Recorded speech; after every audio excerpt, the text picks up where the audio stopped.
Ano ba yan? Di ba may car na ako? Yes, alam na te, matagal na. Medyo usi kasi ako. Ayoko, Ay, usi. Ayoko nung, Of course. Ayoko nung... Ano mo na yung usi te? Hindi, ayoko nang makalat kasi.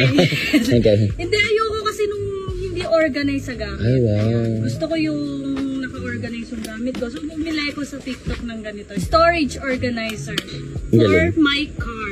Wow, sana ano So, yung size yata nito is medium size, guys. So, kapag nag-check out kayo sa yellow basket ko, ayan. Kapag medium size yung binili nyo, meron siyang dalawang Compartment. dito, ayan. Madali lang siya i-set up. Dinidikit lang siya dito, guys. Ayan. Meron siya parang ano dito. Saan ba? Ay, wow. Ayan. ko pa yan. Wala ko yun eh. Kasali ka dito. So, madali lang siya kapit, guys. Kasi, di ano lang siya. Didikit lang siya. Ayan. Ay, taray, may Ganyan lang. nanonood. Tapos, very ano siya, oh. Natatanggal Parang yung gitna. Oo, pwede, Tanggalin mo nga. pwede nyo din tong tanggalin, guys. It's up to you kung ano yung mas Ay, prefer oo, nyo. ang galing.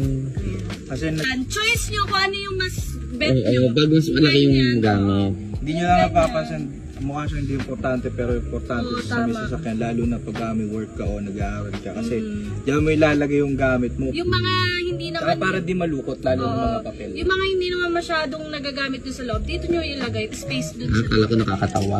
Guys, kung gusto nyo din nito, mag-check out na kayo sa Yellow Basket ko. Mag-check out ka nyo. Alam mo, kailangan ko yun. So, ay nalang kaya yan. Ito naman! Ay, taray, OC. Ano yung OC te? Of course.